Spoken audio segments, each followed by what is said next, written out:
Babala sa mga may dual citizenship sa Pilipinas. May mga bagong passport at reporting rules ngayong 2026 na pwedeng makaapekto sa biyahe mo, pag-renew ng passport at pagpasok sa bansa. At karamihan sa mga Pilipino, hindi pa alam ang mga pagbabagong ito.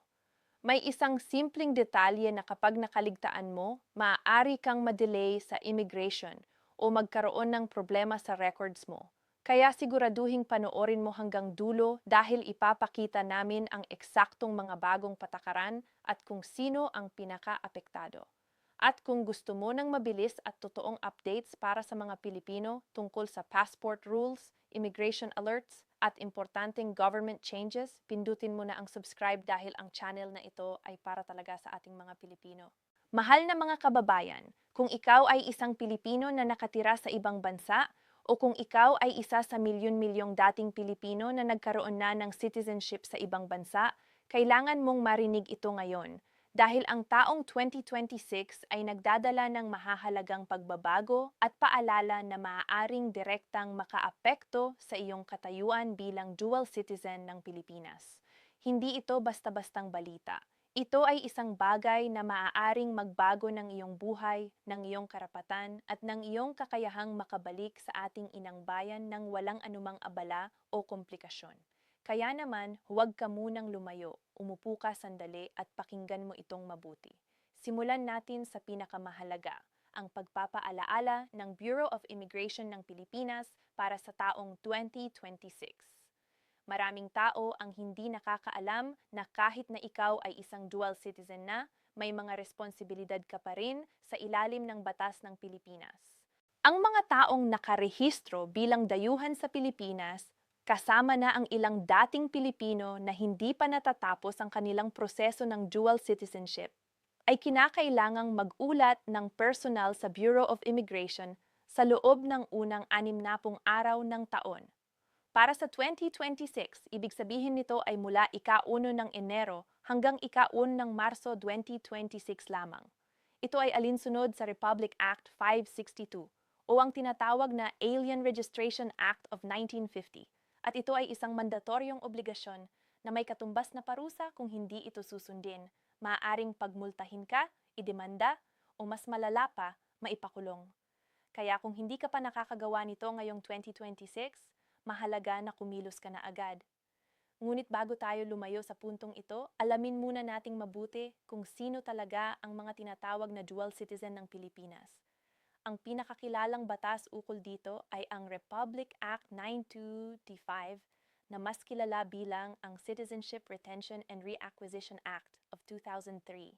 Ito ang batas na nagbibigay daan sa mga natural-born Filipino. Ibig sabihin, mga taong Pilipino mula sa pagsilang, na muling makuha o mapanatili ang kanilang pagka-Pilipino kahit na sila ay naging citizen na ng ibang bansa. Mahalaga ang salitang natural-born dito dahil hindi lahat ay kwalipikado. Kung ikaw ay Pilipino mula sa pagsilang at nagpa-naturalize sa ibang bansa, maaari kang mag-apply sa ilalim ng RA 9225. Ngunit kung ikaw ay naging Pilipino sa pamamagitan ng ibang paraan tulad ng naturalisasyon, ang proseso ay iba at mas komplikado. Ito ang unang bagay na dapat mong malaman at tandaan. Ngayon, bakit kailangan ng mga tao na mag-apply ng dual citizenship sa ilalim ng RA 9225? Ang sagot ay simple, dahil kapag nag-naturalize ka bilang citizen ng ibang bansa, automatiko mong nawala ang iyong pagka-Pilipino. Halimbawa, kapag naging American citizen ka, Briton, Canadian o kahit anong ibang nasyonalidad, sa mata ng batas ng Pilipinas, ikaw ay hindi na Pilipino. Ang iyong lumang pasaporte ng Pilipinas, walang bisa na iyon. Hindi mo na maaaring gamitin iyon para pumasok sa Pilipinas bilang isang mamamayan. At kung patuloy mo itong gagamitin nang hindi nag-a-apply ng dual citizenship, ikaw ay lumalabag sa batas. Ito ang realidad na maraming OFW at Filipino-American ang hindi pa rin ganap na naiintindihan. Kaya naman, ang proseso ng pag-apply ng dual citizenship ay napakahalaga. Kung ikaw ay nasa ibang bansa, maaari kang mag-apply sa pinakamalapit na Philippine Embassy o consulate sa iyong lugar. Kung ikaw naman ay nasa Pilipinas na at nakarehistro sa Bureau of Immigration, kailangan mong pumunta sa opisina ng Immigration Commissioner sa Intramuros, Maynila. Ang mga kinakailangang dokumento ay karaniwang kinabibilangan ng iyong PSA Authenticated Birth Certificate, hindi yung kopya mula sa lokal na civil registry, kundi yung galing talaga sa Philippine Statistics Authority na nakaprint sa security paper. Kailangan mo rin ng iyong Certificate of Naturalization mula sa bansang pinaging citizen mo, ang iyong lumang pasaporteng Pilipino kung mayroon ka, 2 kopya ng passport size na larawan na may puting background at walang salamin, at syempre, ang natapos na application form. Ang isang bagay na hindi dapat kalimutan ay ang Oath of Allegiance. Ito ang pinaka-sentral na hakbang sa proseso ng dual citizenship. Hindi ka maaaring maging dual citizen nang walang personal na pagdalo sa pagtanggap ng oath. Kailangan mong harapin ang isang consular officer at nang may bukas at tapat na puso ay sumumpa ng katapatan sa Republika ng Pilipinas. Hindi ito maaaring gawin ng ibang tao para sa iyo. Hindi ito maaaring gawin sa online. Personal mong kailangang dumalo. At kapag tapos na ang seremonya na ito, makakatanggap ka ng tinatawag na Identification Certificate o IC na nagpapatunay ng iyong muling pagkamit ng pagka-Pilipino. Mula sa araw na iyon, ikaw ay opisyal ng dual citizen ng Pilipinas. Pagkatapos ng oath-taking, ang susunod na malaking hakbang ay ang pag-apply ng pasaporteng Pilipino. At dito, maraming tao ang nagkakamali sa pag-iisip na pareho itong proseso. Hindi sila pareho. Ang pag-apply ng pasaporte ay isang hiwalay na transaksyon mula sa dual citizenship application at may sariling appointment at requirements ito. Ang isang importanteng babala, huwag kang mag-apply ng pasaporteng Pilipino bago ka makapag-OAF. Hindi ka pa kwalipikado. Kapag nag-naturalize ka sa ibang bansa, ang iyong dating pasaporteng Pilipino ay agad na naging walang bisa, kahit may validity pa ito. Kaya ang tamang pagkakasunod-sunod ay, una, makumpleto ang dual citizenship application at oath-taking. Pangalawa, kumuha ng identification certificate. At ikatlo, mag-apply ng bagong pasaporteng Pilipino. Kung susubukan mong laktawan ang prosesong ito, maaari kang makaranas ng malaking abala. No, para sa madustong nga mag-apply ng pasaporte pagkatapos ng oath-taking, maaari itong gawin sa parehong araw ng appointment mo sa embassy o consulate. Kung handa ka na ng mga karagdagang dokumento, kailangan mong magdala ng isa pang set ng mga photocopy ng iyong mga dokumento. Ang pangalan sa iyong pasaporte ay susunod sa pangalang nakasulat sa iyong PSA documents, hindi sa iyong foreign passport or naturalization certificate kung iba ang pangalan doon. Ito ay isang detalyeng hindi dapat palampasin, lalo na ng mga babaeng nagpalit ng apelyido pagkatapos ng kasal.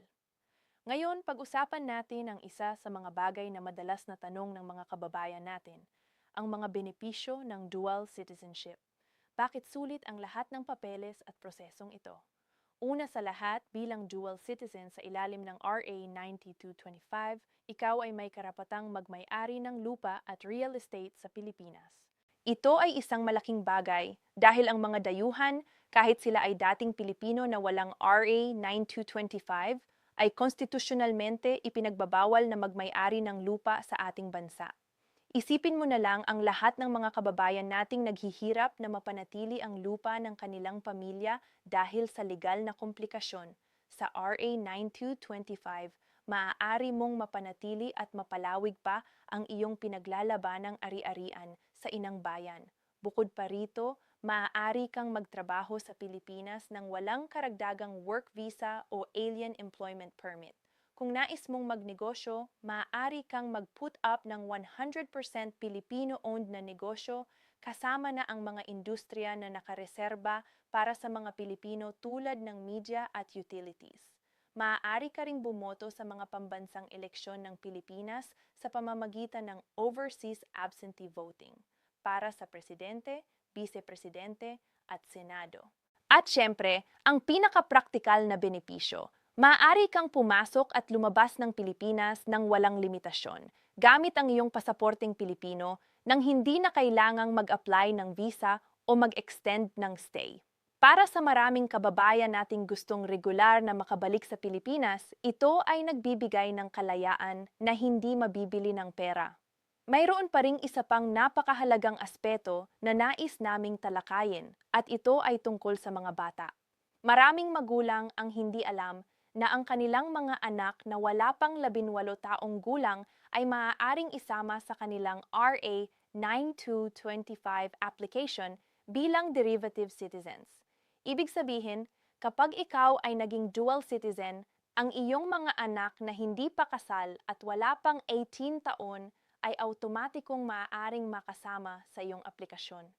Hindi na sila kailangang dumalo ng personal sa appointment. Subalit kapag umabot na sila sa edad na 18, kailangan na nilang mag-file ng kanilang sariling application kung nais nilang mapanatili ang kanilang status bilang Pilipino. Ito ay isang detalyeng maraming pamilya ang napalampas na nagresulta sa kanilang mga anak na naging legal na dayuhan sa kanilang sariling inang bayan. Isang malaking alalahanin din ng marami ay kung maaapektuhan ng RA 9225 application ang kanilang foreign citizenship. Para sa mga Filipino-Americans, ang sagot ay malinaw. Hindi. Ang batas ng Estados Unidos ay nagpapahintulot ng dual nationality. At kahit ang US Supreme Court ay nagpasya na ang pagkuha ng ibang nasyonalidad ay hindi automatikong nagpapawalang bisa ng American citizenship. Maaari mong hawakan ang parehong pasaporte ng sabay-sabay.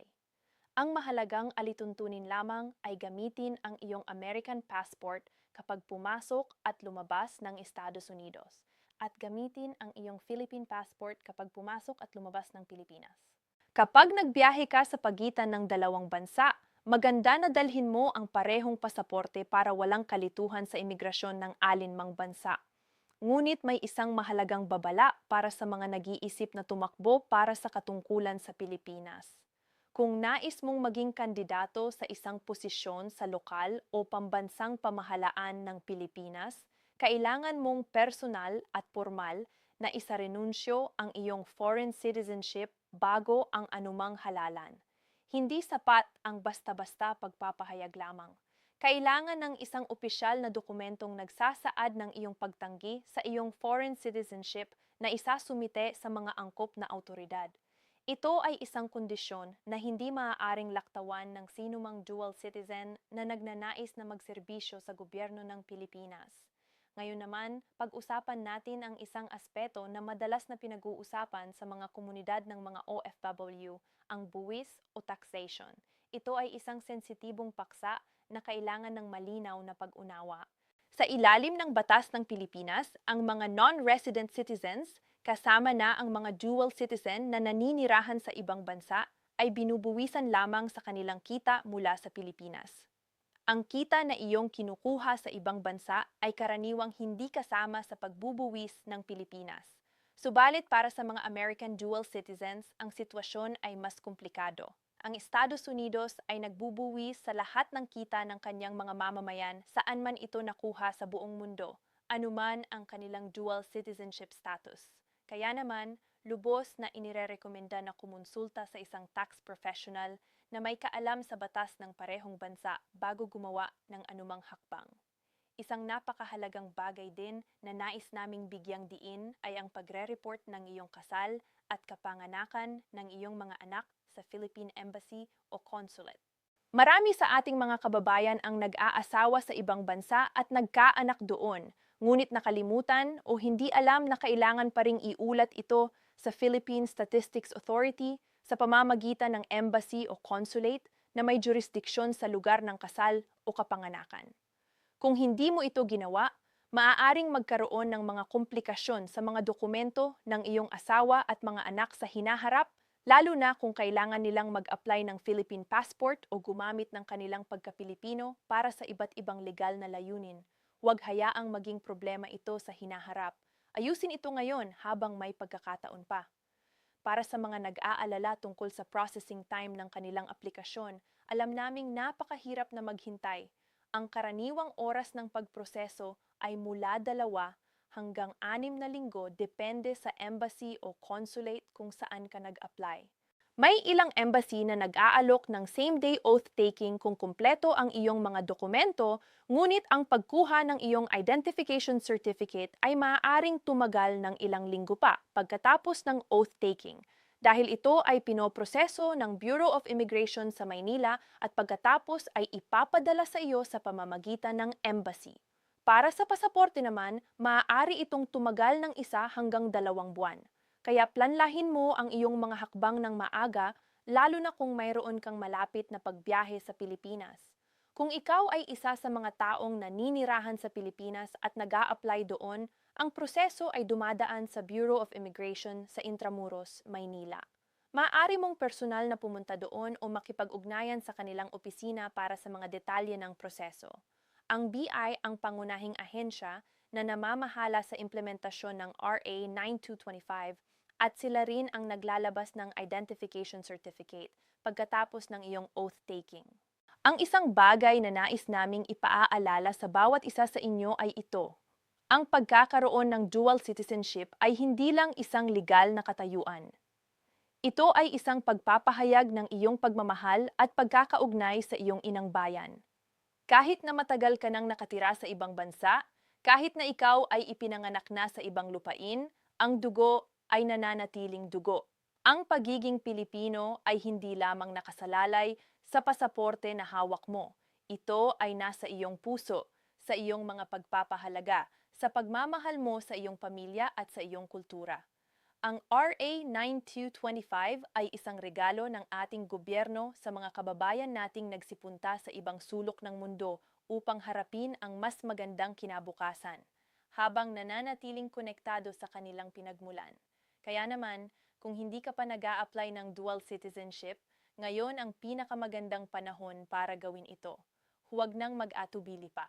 Ang proseso ay maaaring mukhang nakakatakot sa simula, ngunit kung maingat mong ihanda ang lahat ng mga dokumento at susundin mo ang tamang hakbang, ito ay magiging isang karanasan na hindi mo kalilimutan sa buong buhay mo. At kapag tinanggap mo na ang iyong identification certificate at ang iyong bagong pasaporteng Pilipino, mararamdaman mo ang isang uri ng kapayapaan at kasiyahan na hindi mahahalin tulad sa kahit anong bagay dahil alam mong saan man ka pumunta sa mundo, mayroon kang tahanan na laging bukas para sa iyo. Sa mga kababayan nating nagtatanong kung paano magsisimula, simple lang ang sagot. Una, alamin kung saan ang pinakamalapit na Philippine Embassy o consulate sa iyong lugar. Pumunta sa kanilang website at basahin ang mga kinakailangan para sa inyong specific na lokasyon dahil maaring may kaunting pagkakaiba ang mga requirements depende sa bansa. Pagkatapos, ihanda ang lahat ng mga dokumento simula sa PSA Birth Certificate, Certificate of Naturalization at lumang pasaporte. Huwag kalimutang mag-order ng PSA Birth Certificate ng maaga dahil maaaring tumagal ito ng ilang linggo, lalo na kung ikaw ay nasa malayo. Maaari kang mag-order online sa pamamagitan ng psahelpline.ph o psaserbilis.com.ph at ipapadala ito sa iyong tirahan sa ibang bansa. Kapag handa na ang lahat ng dokumento mo, i-book ang iyong appointment online. Karamihan ng mga embassy at consulate ay gumagamit ng online appointment system at maaari kang mag-book ng hanggang 60 araw ng maaga. Pumili ng petsa at oras na maginhawa para sa iyo at tiyaking dumating ka ng hindi bababa sa 15 minuto bago ang iyong appointment. Huwag kang mahuli, maraming opisina ang maaaring tumanggi sa mga late na applicant at maaaring matagal bago ka makakuha ng bagong appointment. Ang aming pangwakas na mensahe para sa lahat ng aming mga kababayan ay ito. Ang 2026 ay nagdadala ng bagong mga paalala, bagong mga regulasyon, at bagong mga oportunidad. Huwag hayaang lumipas ang taong ito nang hindi mo ginagawa ang mga tamang hakbang para sa iyong katayuan. Kung ikaw ay may katanungan, huwag mag-atubiling makipag-ugnayan sa pinakamalapit na Philippine Embassy o Consulate sa iyong lugar. Sila ay nandoon para tumulong sa iyo at ang serbisyong ito ay bahagi ng kanilang mandato bilang mga kinatawan ng gobyerno ng Pilipinas sa ibang bansa. Handa silang sumagot sa iyong mga katanungan at gabayan ka sa bawat hakbang ng proseso. Pilipino ka at palagi kang magiging Pilipino.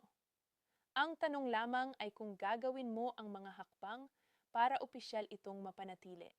Para sa iyong sarili, para sa iyong pamilya, at para sa iyong mga anak na gustong makilala ang lupain kung saan nanggaling ang kanilang dugo. Ang Pilipinas ay laging nagmamahal sa inyo mga kababayan, saan man kayo naroroon sa mundo. Salamat sa pakikinig at ingatan ninyo ang inyong sarili. Haba, 3,000 salita, shin format, video script, wika, Filipino.